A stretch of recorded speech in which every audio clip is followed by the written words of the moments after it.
Mirë se vini në botën e yjeve. AstroChart, bëni subscribe për më shumë video.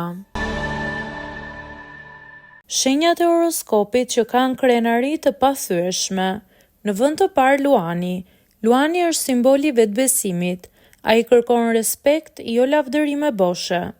Në momentin që e nënvlerëson, ai të mbyll derën me një dinjitet që nuk lë vend për diskutim. Janë njerëz që nuk e ulin kurrë kokën dhe ruajnë gjithmonë imazhin e tyre të fortë edhe kur janë të lënduar. Në vend të dytë Dashi.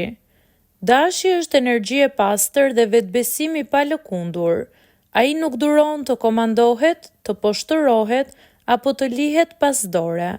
Nëse e sfidon, të tregon menjëherë kufijtë e tij. Krenaria e Dashit është e zjarrt dhe impulsive. Nuk kërkon falje lehtë, nuk dorëzohet dhe nuk e lejon askënd ta shkel me këmbë. Në vend të tretë Shigjetari. Shigjetari ka një krenari që lidhet me pavarësinë e tij. Nuk e duron kontrollin, kufizimet apo njerëzit që përpiqen t'i imponojnë. Në momentin që ndjen padrejtësi largohet pa mëdyshje. Dinjiteti i tij është më i rëndësishëm se çdo marrëdhënie dhe nuk e zbe dot askush.